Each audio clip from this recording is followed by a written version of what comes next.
अस्सलामुअलैकुम वरहमतुल्लाहि वबरकातुहू। मेरा नाम है मोहम्मद बिलाल और आप सब दोस्तों को एक नई वीडियो में खुशामदीद। आज की ये वीडियो मैं एक हदीस से स्टार्ट करना चाहता हूँ।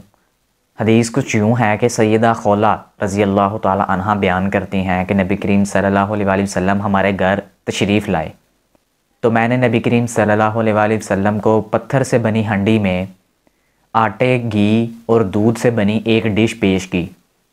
तो नबी करीम सल्लल्लाहु अलैहि वसल्लम ने उस हंडिया को हाथ लगाया तो नबी करीम सल्लल्लाहु अलैहि वसल्लम की उंगलियां जल गईं।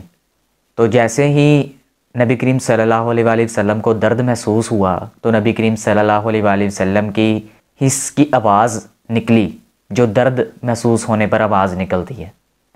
तो साथ ही नबी करीम सल्लल्लाहु अलैहि वसल्लम ने फरमाया, इब्ने आदम को अगर सर्दी लगे तो भी सी करता है और अगर गर्मी लगे तो भी। अगर हम इस हदीस को ख्वाहिशात की नज़र से देखा जाए तो उस तरफ भी ठीक है कि ख्वाहिशात इंसान की ख़त्म नहीं होती, वो भी किसी तरफ पूरी नहीं होती।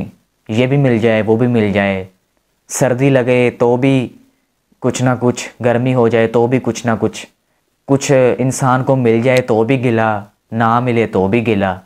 तो शुक्र इंसान की ज़िंदगी में कहाँ गया? सर्दी लगे तब भी हमारे मुंह से कभी शुक्र के अल्फाज नहीं निकले, गर्मी लगे तब भी शुक्र के अल्फाज नहीं निकले।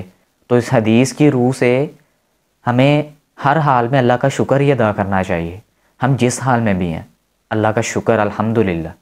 हाँ, अगर आपके कोई अजीज़ व अकारब हैं, अगर आपके कोई जानने वाले हैं, अगर आपको पता है कि वो इस वक्त किस हाल में होंगे, तो आपका फ़र्ज़ बनता है कि आप उनका ख्याल रखें।